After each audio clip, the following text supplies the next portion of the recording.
Good evening, everyone. I'm Jenny McCullum, Assistant Director of the Sephardic Studies Program at the University of Washington, and I want to welcome you to our lecture tonight. Bad Jews. Bad for the Jews? Sex. Do you know how many times I practiced saying that today? Sex, shame, and moral policing in Argentine Jewish history. Presented by Wake Forest University Associate Professor of History, Mir Yarfitz. Before we begin, the University of Washington acknowledges the Coast Salish peoples of this land, the land which touches the shared waters of all tribes and bands within the Duwamish, Puyallup, Suquamish, Tulalip, and Muckleshoot nations. This event is co-sponsored by the Latin American and Caribbean Studies Program at the University of Washington and made possible by the support of the community of donors for the Strom Center for Jewish Studies and the Sephardic Studies Program.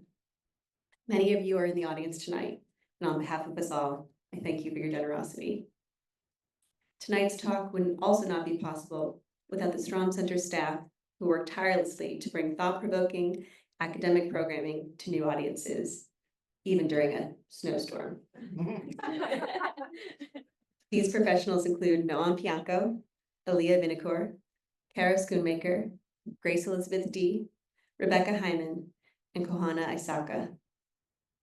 I also want to acknowledge the Isaac Al-Hadaf Professor in Sephardic Studies and current program chair, Devin Nar, who has been on sabbatical for this academic year. Mir was personally selected by the Sephardic Studies graduate students, working with Devin as the scholar they would most like to learn from in the 2024-25 academic year. Mir's work helps demonstrate the connections between Sephardic studies and the investigation of Spanish-speaking Jews in Latin America, and we're thrilled our students chose to bring Mir to Seattle. Tonight's lecture will be about an hour, and after that, we'll have an audience Q&A. It's now my pleasure to welcome history professor, Lori Marhofer. Okay, I'm not Mir, so I know you're feeling disappointed, but I'm just going to introduce Mir, and really happy to have so many people here tonight. It's so exciting. And of course, thank you for coming. Mir Yarfitz is a historian of Argentina and associate professor of history at Wake Forest University. He's the author of the acclaimed 2019 book, Impure Migrations, Jews and Sex Work in Golden Age Argentina, as well as a host of groundbreaking articles on Jewish history, the history of sex work, and trans histories. He also writes on equitable and collaborative pedagogy and teaches collaboratively. On the theme of collaboration, he's unusual for a historian based in the US for how collaborative his work is. He often works with other scholars to research and publish. He is also an accomplished teacher and activist. Wake Forest students awarded Mir the 2023 Kulinich Family Omicron Delta Kappa Award at Wake Forest for, quote, bridging the gap between the classroom and student life. Mir is a wonderful scholar with an eye for histories that have been erased or forgotten, as well as a super person. And I think you're going to really enjoy this talk. Please join me in welcoming Mir Yarfitz.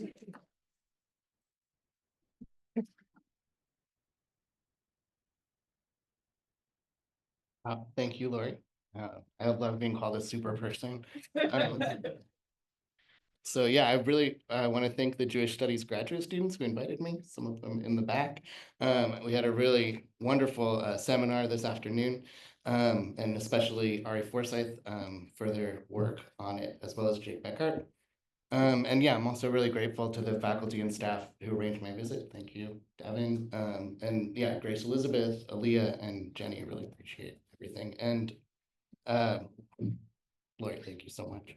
Let me stay in your office all afternoon. And also part of this talk is about Rabbi Marshall Mayer. And as Lori said, I do a lot of collaborative work. That part will be based on research that I have been doing over the last 8 months or so collaboratively with the Frankel Institute Fellow, independent scholar, and journalist Marcy Gutierrez. So before I get started, I will be talking about prostitution, sex work, trafficking, sexual misconduct, and alleged pedophilia, but I'm not going to be giving any graphic details about anything. Some years ago, a Harvard professor of zoology asked his graduate students to write papers on the elephant. A German student wrote a preliminary investigation of the bibliography for the study of the elephant. A French student wrote the love life of the elephant. An English student wrote elephant hunting in India. An American student wrote breeding bigger and better elephants. There was also a Jewish student in the class. She wrote, "The elephant, good for the Jews or bad for the Jews?" I didn't write that. So I'd like to start this talk by exploring this classic question. Is it good for the Jews or not so good for the Jews? So the elephant joke I modified from a version recorded in 1948. So this punchline has been around at least since the end of World War II. It might have had its heyday in the 1950s and 60s, a reflexive response to any announcement of current events, the trial and execution of the Rosenbergs, for example. Not so good for the Jews. They captured Eichmann. Seems good. Jews have space lasers. Is it good for the Jews is sardonic, a joke, but it's still not fully unserious, right? The paranoia, exaggerated for comedy, is based in legitimate fear, a response to events in recent and long-term memory. And particularly in the wake of the Holocaust, even Jews with the trappings of security were haunted by precarity. No matter how well things seem to be going, at any time there might be a knock at the door and everything good might be ripped away. And certainly other precariously situated and marginalized groups who have shifted into relative stability maintain similar reflexes, and maybe not with the Borscht Belt humor. I did some research on the history of the usage of the phrases bad for the Jews and good for the Jews. I didn't find the footnoted cultural history I wanted. Many of the grad students are looking for something to do. I did find a kind of airport bookstore special from 2011, Bad for the Jews, a humorous look at 50 Jews in the news from Woody Allen to Bernie Madoff. They're both bad for the Jews. Maybe the question comes from the Yiddish phrase, Schande für die Goyim, a shame in front of the non-Jews. Any Jew's shame belongs to all Jews, so it's better not to air the dirty laundry. If an event or piece of writing is bad for the Jews, does that make the people involved in the event or the creators of the text personally bad Jews? This has often been asked, for example, about Philip Roth. Accused of informing on the Jews in Portnoy's complaint in 1969, Roth responded that his critics were reflecting the age-old question, what will the Goyim think? He argued, quote, literary investigation may even be a way to redeem the facts about the way Jews really are, to give them the weight and value that they should have in the world, rather than the disproportionate significance they probably have for some misguided or vicious people. The solution is not to convince people to like Jews so as not to want to kill them. It is to let them know that they cannot kill them, even if they despise them. Don't censor Jewish behavior, Roth says, to try to appease those who hate the Jews. Being good will not convince them. And I will say this did not satisfy Roth's critics, but I find his point compelling. Jewish people are not better or worse than other groups of people and do not need to prove it, and in any case, cannot prove it to those who already believe otherwise. Efforts to claim or inhabit a moral high ground have not saved Jews from anti-Semitism in the past, no more than other forms of assimilation. And making the argument that Jews are fully human to those who refuse to acknowledge Jewish humanity is about as effective as throwing a bagel at a bulldozer. Also not my joke. It is not possible to convince those who see a group as less than fully human of that group's full humanity. I don't mean to reify the concept of the Jews by discussing this familiar cultural referent, but in order to participate in the field of Jewish studies, we imagine a bounded community. Much has been said about the necessity of acknowledging a diversity of Jewish experience and identity, and certainly Sephardic studies has had much to contribute here.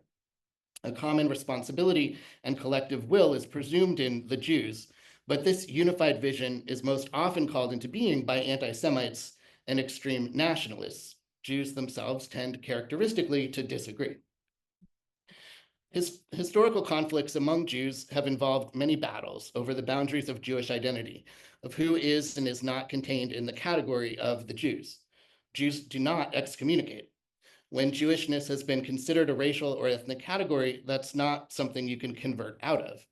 During the era of the Spanish and Portuguese Inquisitions, it took generations for someone who converted from Judaism or Islam to Christianity to move out of the marked category of new Christian, and suspicions about impure blood could be raised by the inquisitors at any time. So despite diversity and disagreement, Jews are generally stuck with each other. And at times of vulnerability, which have been many, leaders and organizations have often tried to keep dirty laundry in-house, fearful not only of shame in front of non-Jews, but violent reprisals. So tonight I'm going to analyze two cases from my research in Argentine Jewish history related to sexuality. These were two critical moments in Jewish community formation in which accusations of sexual misconduct and debates over sexual morality became central to the definitions of the boundaries of Jewish community, who was and wasn't an acceptable Jew. In each of these moments, institutions tried to excommunicate and used accusations of sexual deviance and misconduct to draw public limits between good and bad Jews, inside and outside. During the massive migrations out of Europe in the late 19th and early 20th century, Argentina became even more a land of new immigrants than the United States. Although the nation's leaders tried to attract Europeans they saw as superior from the North and West, they received mostly hungry masses from Southern and Eastern Europe, Italians, Spaniards, and Jews. Argentina developed the largest Jewish population in Latin America and the Caribbean, predominantly Yiddish-speaking Ashkenazim, many from the Russian Empire. With approximately 10% of Ladino and Arabic-speaking Sephardim and Mizrahim from North Africa and the Middle East. Buenos Aires anchored Jewish institutional life for both Sephardim and Ashkenazim, even as smaller communities also developed religious and cultural organizations. Sephardim and Ashkenazim created separate synagogues, cemeteries, and cultural organizations, but also created shared umbrella institutions with representatives from different organizations. Ashkenazi identity, however, has dominated the popular Argentine understanding of Jewishness. As the particular regional form of Argentine Catholic nationalist antisemitism consolidated through the 1920s and 30s, stereotypes imagined a Polish or Russian Jew, somehow both greedy capitalist and fervent Marxist, and often a trafficker in women. The idea of the Jewish trafficker in women became a part of anti-Semitic tropes in this period and would be repeated by the Nazis, who claimed that Jews were responsible for 98% of the international sex trade. Jewish exploiters often appeared in the narratives of white slavery, which were prevalent in news stories and transnational feminist organizing for the half-century straddling 1900. So-called white slaves were young European victims of swarthy men who fooled or forced them into brothels across international borders. Aside from women's suffrage, this was the central international women's political issue of the late 19th century through the interwar period. The League of Nations and international anti-trafficking organizations were trying to prove that systems of legal, regulated, mostly brothel prostitution, then in effect in many countries around the world, were bad for women. And as a sidebar, I prefer to use the term sex work instead of prostitution. Sex work as a term came out of sex worker activism in the 1970s. This is a political move that insists that selling sex is a form of labor rather than inherently victimization. And this has been debated for about 150 years. Even around white slavery, people debated if it was always kidnapping or coercion, or if sometimes women just had really bad choices and chose what seemed the least bad. Buenos Aires was a notorious site of legal prostitution in the early 20th century. In this predominantly immigrant city, among the foreign-born, who were most people, men outnumbered women by nearly 2 to 1. And this demand was met by a supply of poor European women. Ashkenazi Jews became the most visible organizers and managers of sex work in turn-of-the-century Argentina. The popular connection between Eastern European Jews and prostitution was so pervasive that the term kaftan was used often in Argentina for a pimp or trafficker, whether or not they were Jewish, referring to the long coat worn by observant Jewish men. Regardless of their nationality, all prostitutes were often called Polakas, literally Polish women, but meaning Jewish women from that region. Jews were certainly not the only immigrants in Buenos Aires managing places of assignation, but they were the most identifiable and were organized in transnational networks and formal institutions. While the idea of white slavery imagined white European women exploited by racialized men, Jews at the time were liminally white, so they could be imagined as swarthy traffickers of white Europeans, even though the women were also Jewish. On the ground, sex work was generally structured by ethnic and linguistic group, with Yiddish-speaking women working in brothels owned by Yiddish-speaking men, and the French and Italians down the street. In the late 19th century through the interwar period, international Jewish networks from Eastern Europe through Western Europe to multiple sites in the Americas seem to have been entirely Ashkenazi. There is some evidence that at this time Ashkenazim organized transnational prostitution also through the Sephardic world.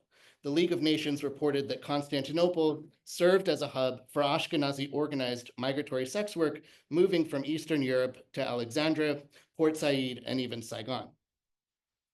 In the Argentine capital, Jewish sex workers and managers were among the earliest Jewish immigrants. Jewish infamy escalated as they created their own institutions, most notably a kind of immigrant voluntary mutual aid association whose membership was entirely associated with the sex industry. The Zwi Migdal Mutual Aid and Burial Society was legally founded in 1906 in the Buenos Aires suburb of Avellaneda. It started out named the Varsovia or Warsaw Society, referencing the hometown of many members, but later changed its name to the Zwi Migdal, after the founder, who went by Luis Migdal. The organization's name that's best known, though, is the Zwi Migdal, so I'll use that one. The institution had over 400 members on its rolls when police raids on these headquarters and other properties in 1930 preceded a dramatic court case which broke up the organization. The group began, at least in part, as a way for Jews involved in sex work to bury their dead, since the other Jews refused to be buried next to them. We're going to come back to this. Most of the organization's members were men, but some women were listed also, probably because they owned brothel properties. In addition to its cemetery, the organization developed other kinds of mutual aid benefits for members, from health insurance to child support. The Zwi Migdal held regular meetings to defend its interests against the authorities, moved women among brothels, collectively coordinated importation of new sex workers from Europe into South America, and circulated capital loans for brothels and other properties. And this is their sort of mansion headquarters. They held weddings and parties here. They even had their own synagogue. This is in one of the rooms of the mansion here on the right. Sorry about the resolution. These are from old newspapers, but they weren't allowed into other spaces of worship. The synagogue space, you can see here, has pews. There's a stand with lions on the curtains that looks like a Torah ark. I've seen evidence that they had prayer books and other things like that in there.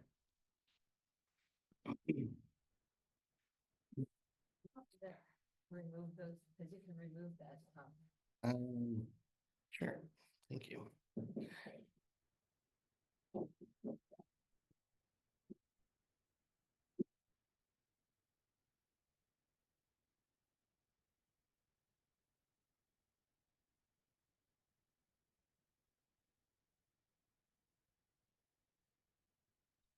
Thank you.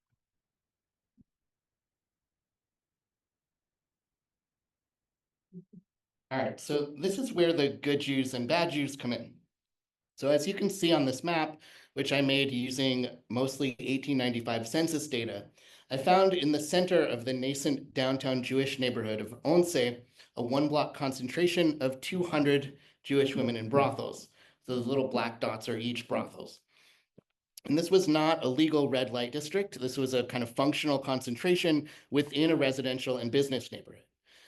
From the beginning of what was then becoming one of the largest Jewish population concentrations in the Americas, there was this very significant number of Jews involved in sex work. And as you can see, they were physically situated right in the middle of where the other Jews were.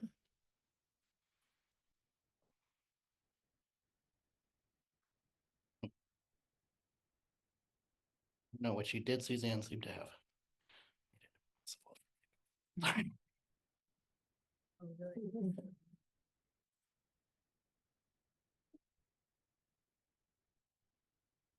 Thank you. Let's see if it works again. So in the 1920s, the situation was similar. Brothels and related locations continued to permeate the primary urban Jewish area. Although many Jews had by then moved out of the city center, the heart of the Jewish underworld remained in the core downtown neighborhood that continues to this day to be associated with its Jewish past.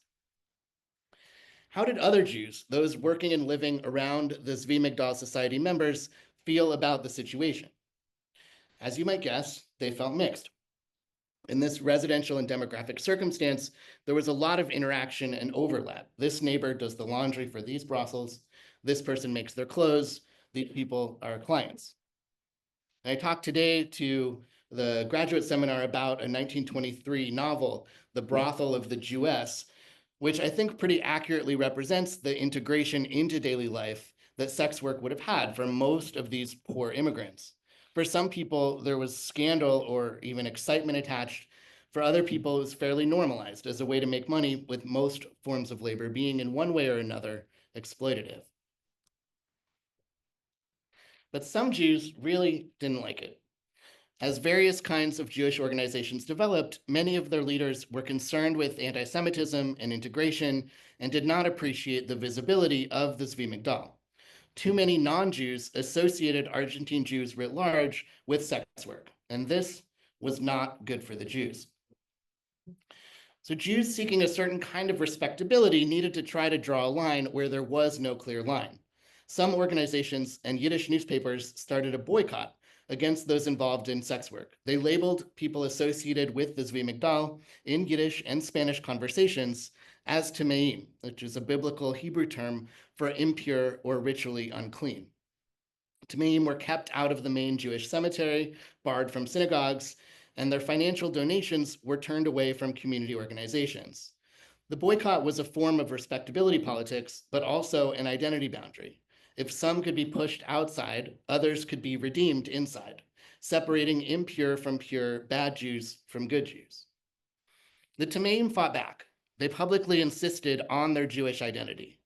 In their cemetery, which you see images from here, they put a giant menorah on the gate, and you can see kind of the outside of the gate up in that corner up there. It's a giant menorah. They used traditional Hebrew inscriptions on their tombstones here. And sources say that they had their own rabbi who performed marriages and ran services in the synagogue that you saw. They also made efforts to present themselves as good Argentines, draping their headquarters in national flags for the country's annual celebration of independence, proclaiming their national identity as the 1930 police raids against them rolled out. This is another image of this Buenos Aires cemetery, which is behind a high wall, inaccessible, and has been left to fall into ruins since 1930. And it has actually been under the jurisdiction of the Moroccan Jewish community since the 1980s. So generally this has been an Ashkenazi story, but the cemetery has a Sephardic connection. There were no Jewish cemeteries in Buenos Aires before 1900. Both Jews and Protestants used the dissidents cemetery, which were burial grounds not consecrated by the Catholic Church. They weren't consecrated. In the 1890s, there were enough Jews dying that this wasn't sustainable, and two Jewish burial societies were created, one Ashkenazi and one Sephardi. According to the Ashkenazi Burial Society, the Tameim offered them a large sum of money to help purchase their cemetery land, which they rejected. The cemetery land required particular zoning, and the Zwi Migdal Society ended up on a plot of land right next to the Moroccan Burial Society. The story at the time was that the two groups pooled their resources, right? The Sephardim didn't have that many resources, the Tameim did, and they bought the land together. And the Moroccan organization insists to this day that they just happen to be next to each other across from a municipal cemetery. We don't know. We don't know. But the high wall between the two cemeteries and the way the Tameim cemetery has been left to decay makes the separation literally visible. Good divided from bad for eternity. So it looks like the good Jews won. The story of the Zwi Migdal is mostly only known among Jews in Argentina and appears as a footnote in Jewish history writ large, if at all. The historical narrative is usually told as the triumph of the Jewish community over the undesirable element of the Tameim. This implies that the Jewish community was inherently separate from the Tameim, who could thus be expelled. But holding this boundary line has required ongoing work. In the 1930s, the organization which had spearheaded the final push against the Tameim became gatekeepers of future Jewish families. They created a system of premarital morality certificates, which required potential brides and grooms to prove through multiple references that they had never been involved with the Tameim. It's unclear if all rabbis required these morality certificates to perform nuptial rites, but it was a unique tool to try to draw the line between pure and impure into future generations. And I will also say, related to doing this research, Jewish archives with sources related to this history have been very cautious in allowing scholars to see what they have, the little that there is. Some of the response also that I got to my book on the subject was that more than enough has already been said about this. So this is a story, actually that was in a blurb on the back of the book. Yeah, it's supposed to be a compliment. I don't know. But so this is a story of ongoing silencing, right, as well as drawing community boundaries. So now I'd like to draw some parallels to a later episode in Argentine Jewish history, right? Some distinct moments of community crisis in which accusations of sexual morality were again used by Jewish leaders in an effort to restrict the boundaries of acceptable community participation. Have any of you heard of Rabbi Marshall Mayer? No one? If you know B'nai Jeshurun in New York, heard of B'nai Jeshurun? Some of you. So he was the rabbi there from 1985 until his death in 1993. And he revitalized what was the oldest Ashkenazi synagogue in New York City from a previous moribund period. Mayer was originally from the US. He spent most of his career in Buenos Aires. He went down to South America in 1959 to start the first Latin American rabbinical cemetery. And he spearheaded the growth of the conservative movement there, which was quite progressive, largely because of his influence. He founded the Bet El Synagogue and started the first Jewish summer camp in Latin America, Camp Ramah. He was tremendously popular among young people, and the youth began to bring their families to the synagogue's range of cultural offerings. When he was in rabbinical school at the Jewish Theological Seminary, Mayer had been a close student of Abraham Joshua Heschel, and he saw his work as building on Heschel's integration of Jewish traditions with social justice values and practices. Mayer was pretty much the only Jewish leader to take a public stand at the time against the brutal military dictatorship of 1976 to 1983, the Proceso. He visited clandestine prisons and torture centers and would intercede with prisoners, who generally, but not always, the Jewish prisoners. He's been credited with saving hundreds of people from death, whether by facilitating their release or simply keeping an eye on them. Probably because he was a highly visible American, he was not detained himself, but he was routinely stripped naked, beaten, and otherwise humiliated on his visits. Just after the dictatorship fell, Mayer was the only non-Argentine appointed to CONADEP, the National Human Rights Committee, which did a tremendous investigation into the violence of previous years, interviewing people in exile around the world and trying to estimate the total numbers of people detained, tortured, and disappeared. This work was widely regarded, and he received many forms of recognition, including the highest Argentine national honor, the Order of the Liberator General San Martin, given by the president. The official number of Argentines disappeared under the Proceso dictatorship has been rounded to 30,000. Although all human rights commemoration and research is being dismantled right now by the current presidential administration, this number continues as a symbol. I don't mean our presidential administration. They have a similar guy. As you can see here, the number 30,400 has been added to commemorative events by LGBTQ activists. The additional 400 is to call attention to the supposed number of LGBTQ people disappeared by the military government. And 400 is routinely referenced in campaigns such as reparations for trans people, which was actually being implemented before President Milei shut everything down. So Marcy Gutierrez started researching Marshall Mayer in this past year and then kind of dragged me into it in order to try to find the source of this number, of the 400. It's never formally cited.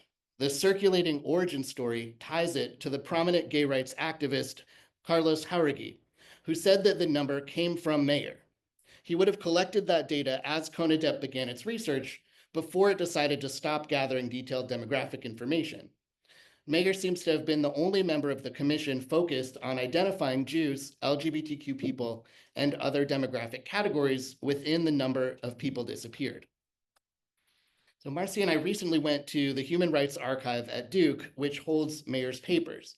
We didn't find exactly what we wanted, direct evidence of his accounting from CONADEP of LGBTQ victims, But we did find an interview quoted in an obituary in an obscure newspaper in which Mayer stated, quote, "At the National Commission for the Disappeared Persons in Argentina, we found that over 500 gays had been murdered and tossed into the river. But first, they were anally abused by the military." So you notice I said 500, not 400. So we're not going to tell the activists in Argentina until we get a little more data here. But it's a written source. So we wondered why this rabbi was so interested in LGBTQ issues in a still politically unstable and deeply homophobic moment in the early 80s. We also found in his papers from the B'nai Jeshurun years that he did a lot of research into Jewish law and custom as related to LGBTQ questions. And he opened that congregation relatively early to conversations and programming around HIV and AIDS, as well as taking a very progressive stance on LGBTQ issues already in the 1980s. B'nai Jeshurun hosted regular AIDS awareness events and fundraisers during the peak of the epidemic and brought many LGBTQ folks who had felt alienated from organized religion into a welcoming community. I will say I was hoping that he was secretly gay. Marcy doesn't think that's anyone's business. So if they don't choose to tell, he was probably just very progressive and a good ally. But these are both fair positions.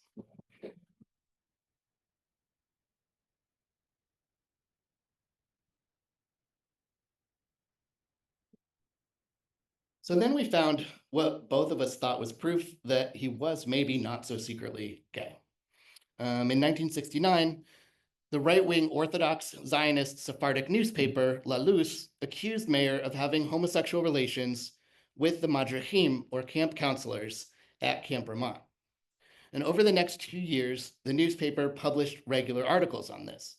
The newspaper's editor-in-chief, Nassim El-Nakaveh, sometimes paired the accusations with quotes from Leviticus 18, warning in one headline, "Anyone who does one of these abominations shall be torn away from their people." They urged Mayer to go back to the United States. Although the language of pederasty was sometimes used, La Luz's fixation was homosexuality. The ages of the madrichim were not reported. They could have been in their late teens or early 20s. Regardless, concern for his alleged victims was not central. The assumption was that homosexuality implied intergenerational sex. The problem was gender, not consent. And this was before power dynamics and consent became normative concerns. The presidents of the 3 largest Jewish institutions, the umbrella organizations Daya, Amia, and OSA, came together to form an investigative commission into the affair. They concluded that they were unable to gather sufficient evidence to incriminate Mayer, but that he should, quote, lose his religious and moral standing as a rabbi. The synagogue he had founded 7 years earlier, Bet El, stood by Mayer, and despite pressure from the collective Jewish institutions, kept him in his position. Some Daya members argued for greater pressure and even proposed the creation of an interorganizational committee to, quote, eradicate our enemies from within.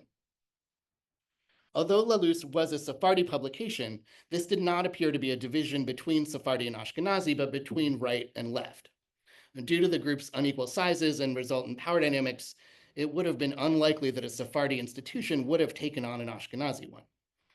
La Luz voiced anxieties shared by many across the Orthodox establishment, whose representatives generally cooperated across Sephardi Ashkenazi lines. Mayer's allies defended him legally. Bet El president Adolfo Weil brought a penal case against the La Luz editor, El-Nakaveh, for slander, injuries, and defamation.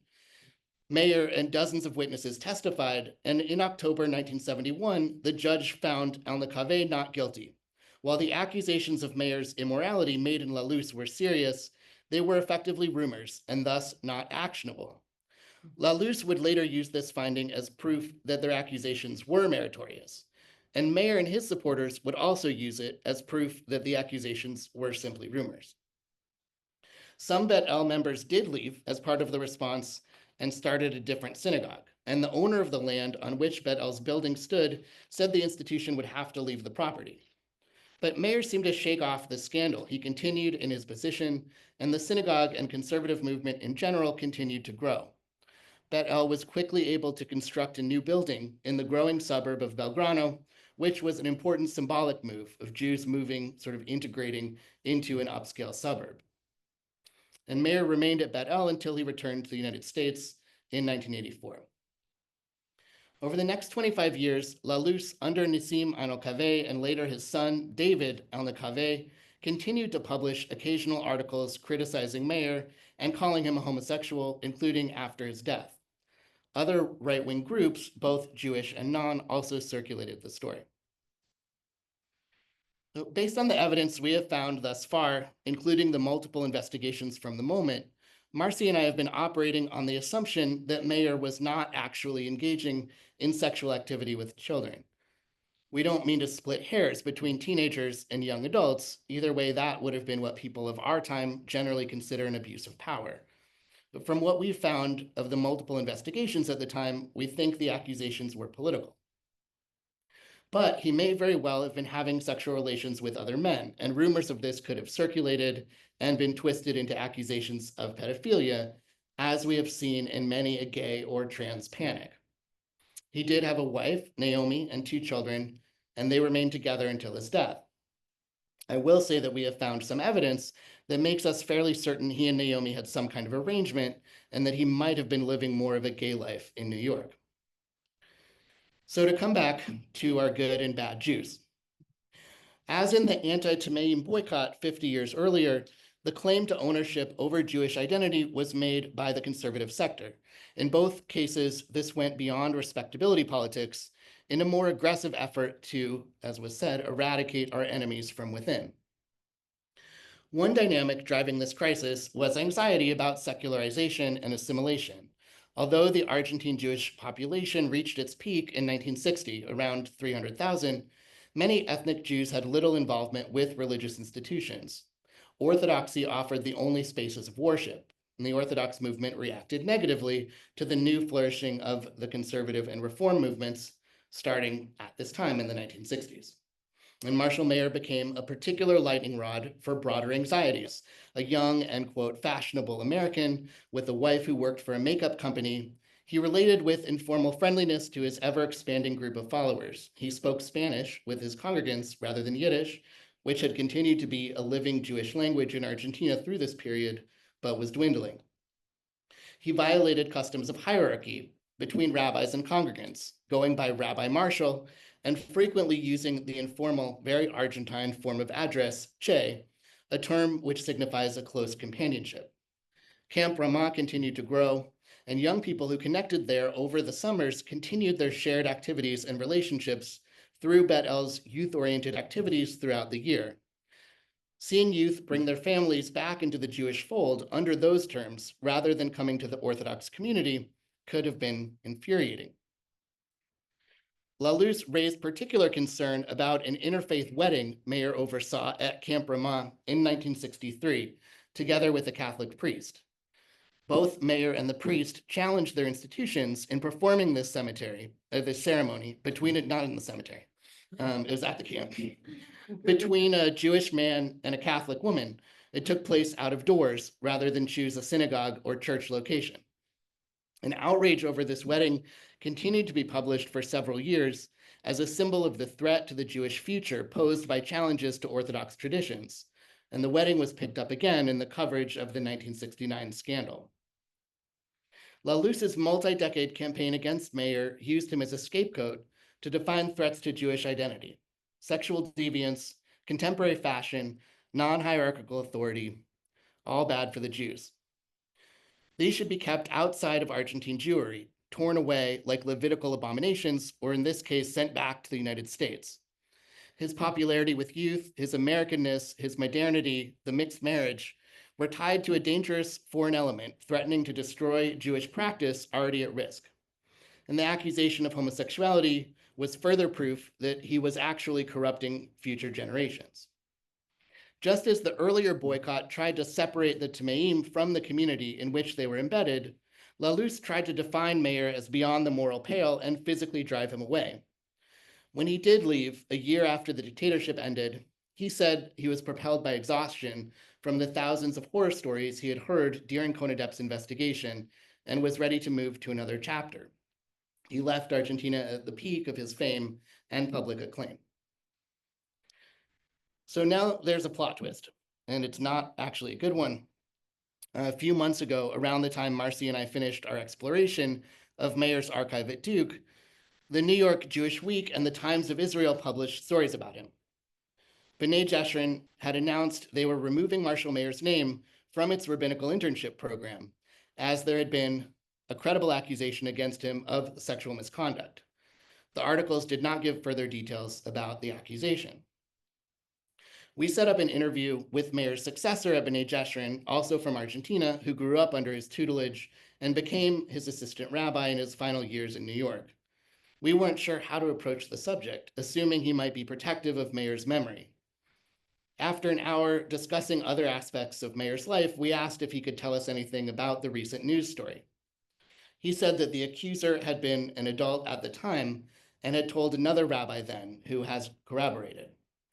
He emphasized that this was not an accusation of rape or violence, but of non-consensual sexual contact, which could mean a range of things. He didn't specify the gender of the accuser, which seemed like it might have been a deliberate choice as we were speaking Spanish, which has a lot more gendered words than English. No further accusers have come forward since this publicity, and the synagogue, he said, did not intend to release further details or take additional actions. Everyone, he said, has flaws. What motivation would someone have had 31 years after Mayer's death to manufacture an accusation? Based on our general principles in this arena, we had to believe it. So did this mean that the 1969 accusations were also true? Was Mayer another hypocritical religious leader who serially abused his position? Was the other Argentine rabbi we spoke to and others around Mayer over the decades minimizing and covering up a pattern? Was Laluz right? Was he actually a pedophile who should have been kept away from future generations? Having spent many hours reading Mayer's handwriting, sermon notes, institutional visions, letters from affectionate congregants, a draft of an unpublished memoir about his years fighting the dictatorship, we were crushed. It's hard as historians not to fall in love with our subjects. The lens of the present always shapes what we look for in the past, how we interpret what we find, and why it matters. And Marcy and I had even considered trying to edit and publish his memoir, to try to find other ways to bring his social justice vision and his community building strategies to a broader audience in this moment when alternate possibilities feel so desperately needed. We were angry about the decades of homophobic attacks against Mayer, harmful not only to him, but any Jews who might have struggled with reconciling their sexualities or genders with ongoing collective hostility. Now, I wanted him to be heroically gay or bi in a tragic time with a beard agreement with his wife. We may never know more about Mayer's history of sexual misconduct, to what degree he abused the trust of people around him, if he crossed lines with the Camp Rama counselors. I certainly hope that he was more Al Franken than Neil Gaiman or Harvey Weinstein for the sake of anyone affected. For the quote, respectable Jews of early 20th century Argentina, the Tameim were bad Jews because of their highly visible role in the sex trade. For Laluz and others on the Orthodox right, Marshall Mayer was a bad Jew because of his success in drawing young people back into Judaism, but of the wrong kind. He may have been abusing this power. Had Marcy and I fallen into a new binary of good for the progressive Jews versus bad for the progressive Jews? And I will say I'm more comfortable with the gray area around sex work, having been in that field for 20 years. Maybe one way out of this new binary is to try to highlight the institutional weaponization of sexual violence accusations without excusing individuals. Whether Laluz's homophobic reporting was invented or reflected abuse of young people or refracted consensual sex between adults, it served an institutional purpose, trying to discredit the charismatic leader of a boom in a competing interpretation of Judaism. Concern and reparations for victims was never part of their coverage. And it seems quite unlikely that a similar reaction would have been mounted if the subjects were young women or underage girls. Homosexuality, not intergenerational abuse, was the shameful stigma, the marker of sexual degeneracy. Homophobia became a weapon of community policing. So, is talking about bad Jews bad for the Jews? I've been thinking for a long time about to what degree sexual violence is seen as a Jewish problem, how it might line up with anti-Semitic stereotypes. The Jewish trafficker of a century ago hasn't really stuck around as an idea. The closest is that Ron Jeremy and other Jewish pornography producers are sometimes singled out as a branch of the international Jewish media conspiracy. And I don't know if Al Franken and Neil Gaiman and Harvey Weinstein and Woody Allen and Jeffrey Epstein, all Jews, are considered a Jewish problem. They're obviously bad for the Jews, but a general male power problem. So I'll conclude with a reference to one of the founders of the modern field of Jewish history, Salo Baron, and I will say I've not read him since graduate school, so my apologies.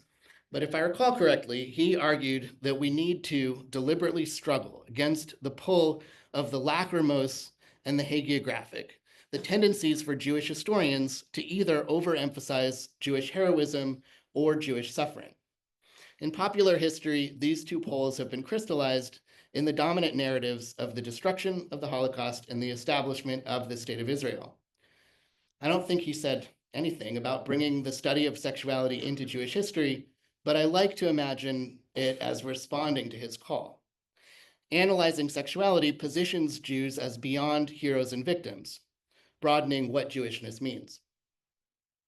So as you probably expect, I'm going to answer my own question by saying, talking about bad Jews, including bad progressive Jews, is good for the Jews. It makes Jews human. Not being fully human is at the root of anti-Semitism and philo-Semitism both.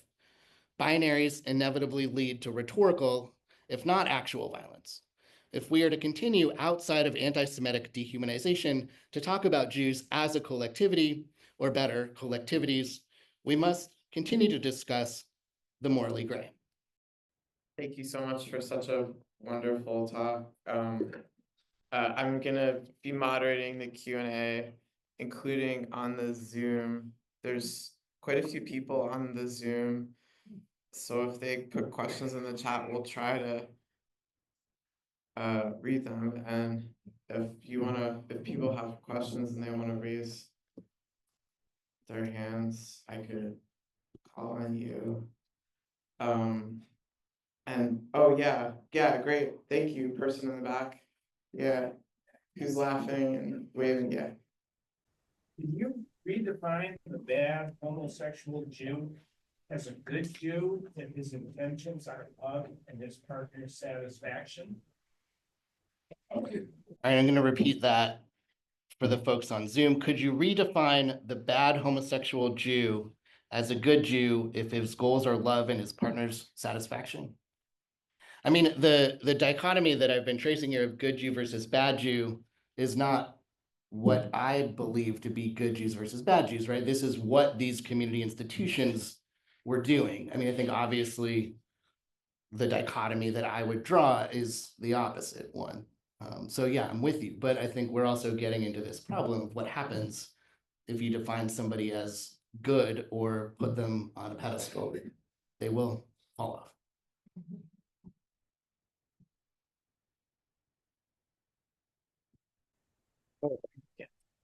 Great. Thank you so much, Mir, for this talk. I have a number of questions. I'll just start with one, though. Going back to the first case that you spoke about with the mutual aid organization, what was it called? The Zwi Migdal. Zwi Migdal, yeah. The preoccupation of the dominant Jewish community that was interested in really presenting this image of respectability. Did it work for them? I mean, in other words, it seemed like they exerted so much effort in trying to separate the bad Jews from themselves because they were concerned about their own status. Did non-Jewish society or the state or whomever were they able to make distinctions like that? Like, I don't know, like with the Argentine state or the municipal government or neighbors, like, oh yeah, these are the good Jews and those are the bad Jews, or were they, they're Jews? I mean, did it work for them at all? And so in case folks couldn't hear, yeah, did it work? The attempt by the respectable Jews in the early 20th century to separate good from bad Jews. Yeah. Could the non-Jews tell you're good, you're bad? I think you've answered your own question, Devin. What were they trying to do though? Like I mean, they were in part trying to exonerate themselves, right? They were in part, and they engaged with the Argentine state. They cozied up to this police chief in that area. They gave him a big award. He was the one who kind of took down the society. He was then promoted to second in command of the police after this 1930 coup, in part because of that. Yeah, so they were engaging with the state and trying to be seen as good. And did it work?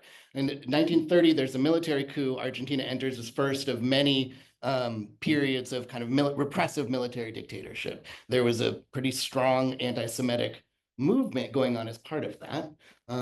Jews were not necessarily broadly persecuted as Jews, but yeah, the 1930s wasn't a great period for Jews anywhere. It's sort of like a broader anxiety about anti-Semitism generally. I mean, is that what they're trying to get? Or And certainly that was part of it. They were afraid that people who then thought that it was, because of what I said at the beginning, that all pimps were being called kaftans and all prostitutes were being called polacas, that when anyone thought of an Argentine Jew, they thought of sex work and they had to stop that. Now, were they successful? I mean, in the long term, how many of you have heard of this who didn't know me? I mean, maybe you didn't think about Argentine Jews, but were they successful within Argentina? So there recently was a subway station got named after this woman, Raquel Lieberman, who I've written about and sort of somewhat in popular press as well as in my book, who became kind of held up as the heroine of taking down the Zwi Migdal society.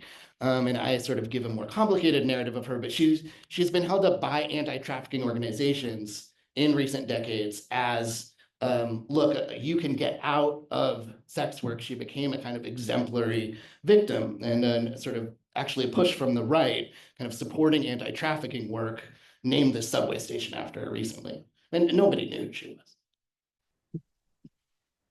So do you consider that a continuation though of that earlier slur from 100 years Sure, ago? except it's been picked up by the right and continued to be used. And this sort of victim rescuer narrative continues. Definitely.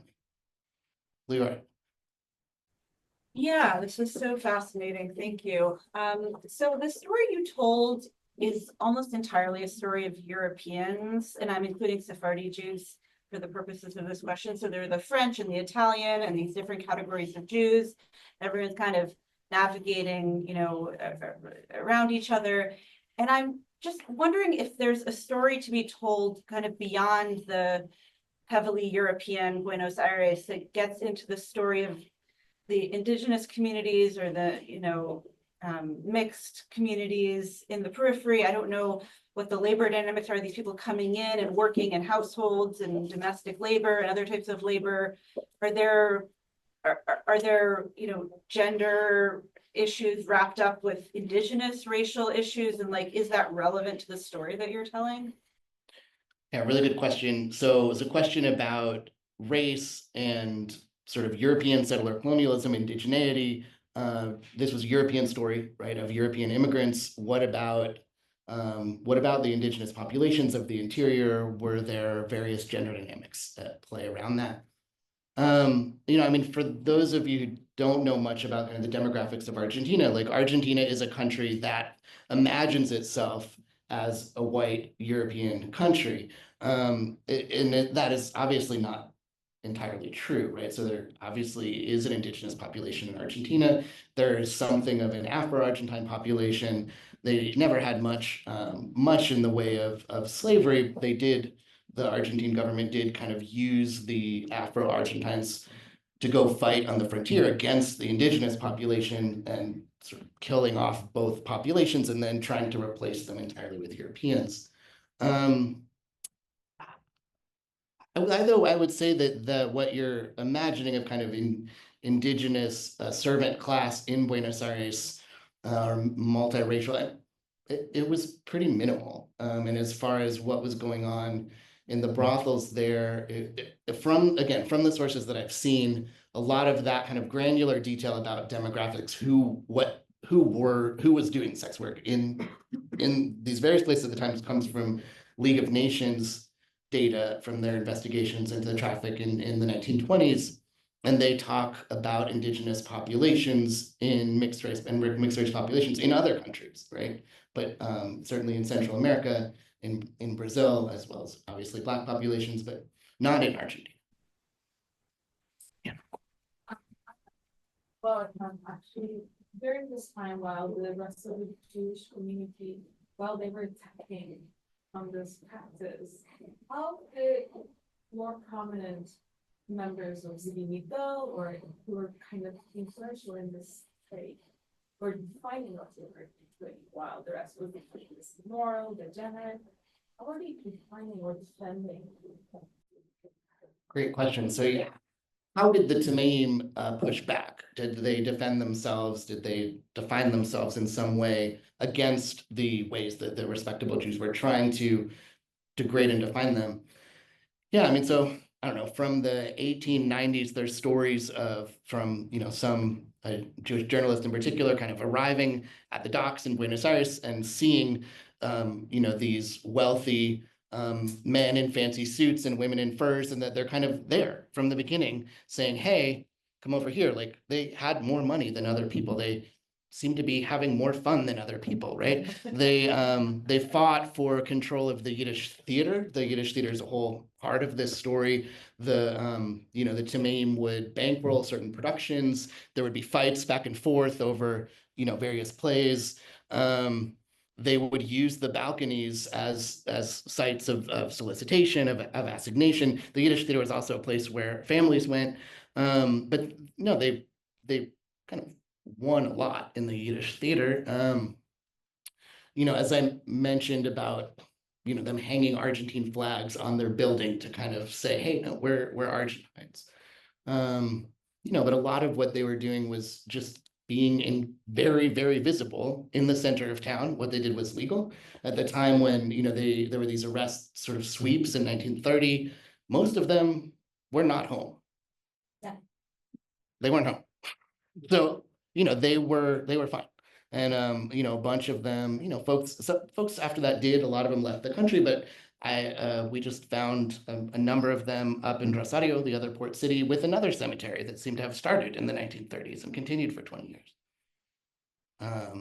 So yeah, I mean, they were definitely, I write also about this woman, Esther, the millionaire, was what she was called, and she supposedly made her money by picking clients' pockets when they fell asleep and then investing wisely in real estate. A really Jewish story. And she kind of moved out of the world of sex work, sort of, and ended up buying this really fancy building in Recoleta, which is the sort of upper class neighborhood. And she was living there, and the police arrested her. She was home in 1930, but she was super pissed when the police came, and she was like, I've been paying you off for many years. You cannot arrest me. Like, don't you know who I am? And you see her, there's pictures of her getting arrested and wearing her fur coat. She gets out. She's fine. She didn't like it. Like within the Tamim, like, can you talk more about how like what the stratification of power was within Tamim society and like the position of women, and like if like that's really interesting that this woman amassed a bunch of wealth, and were there other women who like really weren't getting exploited, and like was it mostly run by dudes or who were exploiting a bunch of people? Or, Yeah, so what was the hierarchy like within the Zwi Migdal or within the sort of larger world of sex work? To what degree were men running everything and women being exploited? So I don't want to go too far in attributing agency, right? So this is a tricky needle to thread. I mean, and again, I'm not coming up with any of these approaches on my own. A lot of people have been writing about sex work in this way for a long time, trying to balance giving people some degree of agency in situations where they had limited life choices, with the possibility that for some people there was some kind of violence or coercion. I will say that, again, among the sources that I've seen, which are always heavily mediated, so for example, the men themselves talking to the League of Nations investigator, who they thought was kind of one of them, said, we would never be violent against the women that we work with because that would be damaging our merchandise. That would be a poor business decision. They also said, also, we don't do that because we're not like the Italians. And I write a bunch about that also in the context of to what degree were there relationships of affection or even romantic love between people involved? And I certainly find evidence that that happened at least sometimes. The members of the society were almost entirely men. My sense is that they were often property owners, often brothel owners. So there were some women listed, but not a lot. Often what seemed to happen was that women would kind of age out of doing sex work. And then there was actually a whole other job category that was supported by changes in Argentine municipal or sort of city regulation in the mid-20s, early 20s, where they were trying to break up large brothels. And so they changed the regulations so that each brothel could only have one woman working and then could have a doorkeeper who was a woman over the age of 45. But this actually creates a new type of work, right? So doorkeepers got paid, they got a cut. Yeah, I mean, this structure, and then there were also all these men around who, you know, I think they get called pimps. They were making money off of things. They were protecting women. They were, I've got a lot of arrest photos, both from the 1890s and from 1930. And a lot of these men seemed like pretty attractive and, you know, they were wearing fancy clothes. Where were they in that hierarchy? You know, I think some of them managed to kind of move up and then become kind of brothel owners. I think a lot of this has to do with how these properties were owned and circulated. But yeah, beyond that, I mean, the question of kind of violence and exploitation, we only have the sources that we have there on that. In the back. Yeah, you mentioned that other immigrant populations were engaging in like sex work and owning brothels, but the Jewish populations were more visible. Why were the Jewish populations more visible? And then also, did other immigrant populations experience like similar prejudice from like the Argentine government? Great. So this is a question about the other groups that also were engaging in sex work and running sex work, who were not Jews. Did they experience similar things, and why were they less visible? And part of it was that this Jewish community had an organization, and it was a legal organization. And a part of it, I think, had to do also with literally this fight within the Jewish community that became visible in certain ways. It was mostly an in-group fight. But they had an organizational structure, right? And they would move people around, brothels in different parts of the, you know, different zones in the province. You know, I've read some things that kind of makes generalizations, sort of make generalizations. So the Italian pimps are like this, the Spanish pimps are like that. You know, I have seen some numbers of at least the sort of registered, the legal sex workers sort of categories in different groups, how many there were. There were definitely more French than there were French people in the population, but also like French sounded really sexy. And so people would say they were French, right? Who weren't necessarily French. I mean, your question about like, why were the Jews the most visible? Here, this does come into anti-Semitism, and it comes into the ways that Jews were physically marked as Jews, as different from other populations. It has to do with the fact that they were in the middle of the neighborhood that was seen as the Jewish neighborhood, right? So it has to do with the ways in which Jews are liminally white or liminally European. Sometimes they're European enough, other times they're not. Right? Yes, on the flip side of that, in terms of the clientele, I mean, I'm thinking of David Nierenberg's book about medieval Spain, where he says one of the main styles of violence that would emerge was when, let's say a Muslim went to a Jewish prostitute, or more like a Muslim went to a Christian prostitute. Christians would kill the Christian prostitute, because the inter-communal transgression was an issue. So do you find that Jewish folks, and were some of the good Jews visiting the bad Jews? I mean, right? Or would an Italian, was it sort of like ethnically segregated, or what was like, who was going with what, and how did they figure it all out. Yeah, I mean, clients are really hard to find in history because they somehow managed to not make it into the records. There were, in the census data I used for that map from 1895, there were some men in some of the brothels at the moment when the census takers showed up, and some of them were, other ethnicities.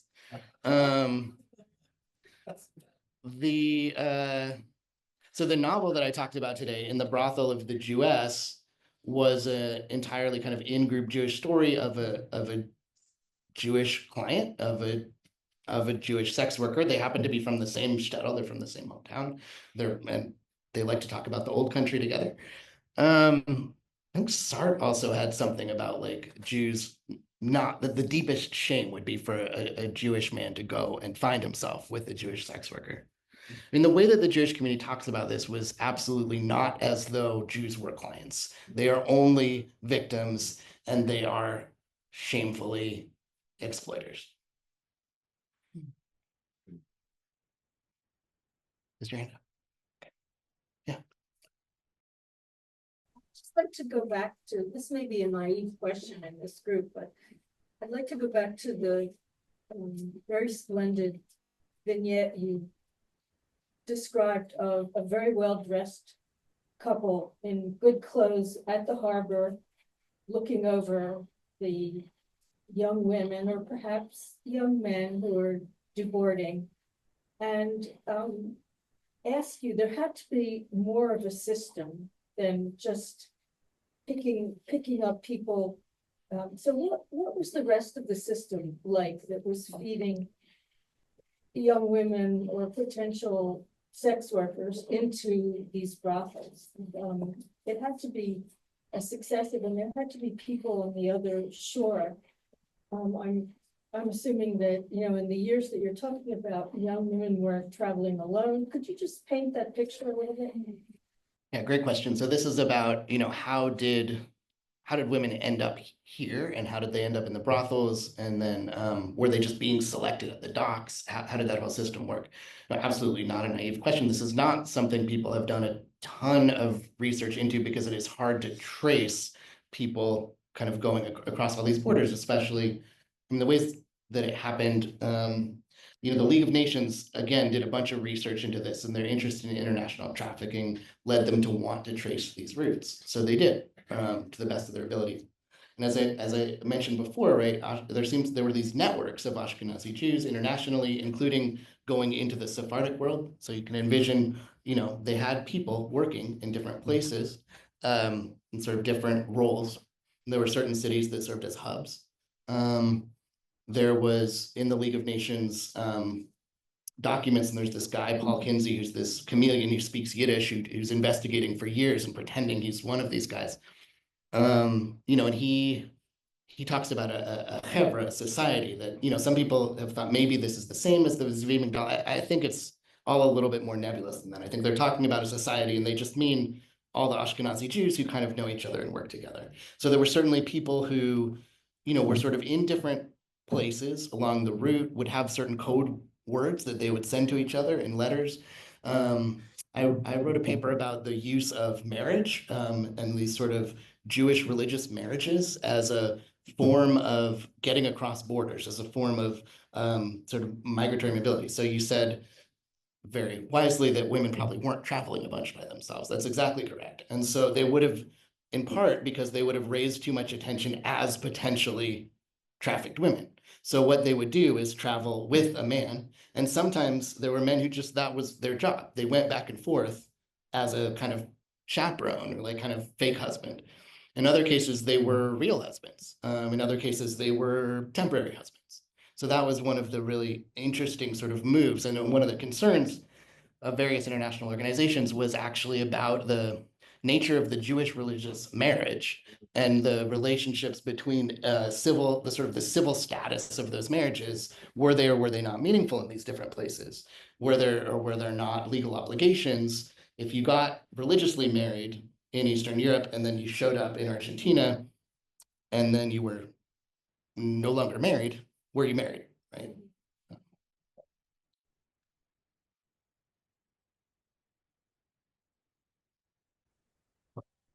I want to ask a question about Rabbi Marshall Mayer. That part of the talk, I mean, both parts of the talk were really beautiful, but that one was really, really powerful. The way you talked about your emotions around it and like how the sadness of finding out like and that this guy potentially was abusing people. And I guess I'm like, what are you gonna do now with that research? Like, what path do you see to write about? Are you gonna write about him? And yeah, I guess like, I don't really, I'm trying to think of a question in here. I mean, are you, also, I was just thinking, do you remember the part where you were like, and then he left Argentina kind of at the height of his fame? Do you think maybe that was, like, are you questioning, going back and questioning the whole sequence of events? Yeah, I mean, there are various scandals. He was a man who was very charismatic, who was very popular, and who was very divisive. And there were various moments from, like, he showed up in Argentina and he worked and sort of revitalized one synagogue, Libertad, which is the sort of beautiful old building. If you've gone to the kind of Jewish museum in Argentina, and it's all kind of right there, he kind of helped revitalize that synagogue first, the first 2 years, then he left. Not totally clear why he left, right? Scandal. Then he goes to Bet El, and he stays there, but this does create all kinds of problems. There were other things that had nothing to do with that. I mean, the synagogue was kind of torn apart around his advocacy during the dictatorship because that put everyone in the community at risk, right? So there was a moment where the board of directors kind of called him in and said, you need to stop. Like, he was writing articles in the newspaper against the dictatorship. He was going all the time, and that was a problem for people. And he said, all right, well, I'm not going to stop. So either I'll go or, and they said, no, you can stay. But yeah, I don't know what happened exactly in 1984. He went to LA for a year. He wasn't happy in LA, and then he went to New York. What did you do in LA? He was, I don't remember exactly where he was. He had some kind of fellowship. I don't remember exactly what it was, but yeah, he was just there for a year. He also just might have been really, I mean, I don't think that was untrue that he was really burnt out from that, listening to those hundreds of horrific testimonies. But yeah, I don't know. I mean, it was really kind of Marcy's project that I hopped in on and got obsessed with this guy. We have to decide together what we're going to do. And I don't think I would publish a version of the talk that I just gave. I mean, it does raise these interesting questions about what do you do, but like, yeah, to what degree also is this an important part of his life story? What do you do with rumors and accusations? Do you say, because you find it interesting that somebody might have been gay and they were not open about that? Do you say, yeah, this person was gay? I mean, there's a lot of questions here. Yeah, the answer is I don't know.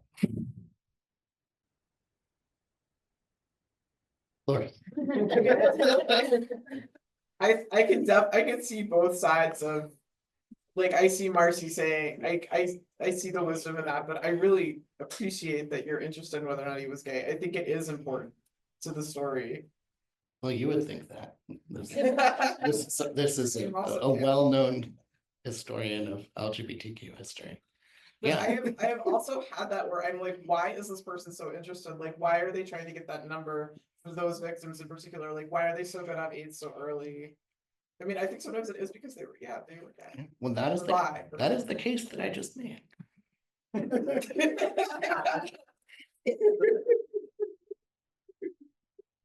I don't know. We haven't gotten any questions from folks on Zoom. If they want to put anything in the chat, we might be done.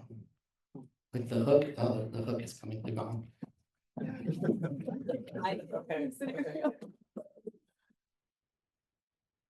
So I'm the hook in that scenario. Yeah. Got it. Cool. Given just, the vernacular we're using tonight. Thank you, Mir. Thank you, Lori, so much for being here and giving us a lot to think about. Truly. Before we conclude tonight, I want to thank all of you here in the audience for joining us, and for those of you online who signed on, thank you so much. And thank you again to the donors who made this event possible this evening. We hope you'll be able to join us back on campus actually tomorrow at 4:30 for Sephardic Studies' next lecture. Do Not Forget Me, 3 Jewish Mothers Write to Their Sons from the Thessaloniki Ghetto with Dr. Leon Saltiel, which will discuss the significance of a series of letters written by Jewish mothers living in Thessaloniki to their sons during the Holocaust. Dr. Saltiel is here tonight, so thank you for joining us. Oh, noted. Additionally, please save the date for the Strom Center's upcoming lecture with Naomi Seidman on February 19th, Translating Freud, Psychoanalysis in the Popular Jewish Press, which will explore the Freud craze to understand the impact Freud's work had on Eastern European Jews. Finally, we hope to see you all on Tuesday, March 11th, as the Strom Center celebrates its 50th anniversary. Events will kick off with a series of morning panels highlighting the center's key accomplishments over the last 5 decades, and culminate in an evening discussion with current faculty Gila Kletenik and Devin Nahr, also here in the room tonight, addressing today's campus conflicts and the future of Jewish studies. To register, just scan the QR code that, for those of you in the room, are on the upper right corner of the slide. There's also flyers in here with the that you can use. Thank you, Mir. Now it's and also please be sure to grab one of the flyers, clearly analog I'm more comfortable with, on your way out. Thank you again, and get home safe.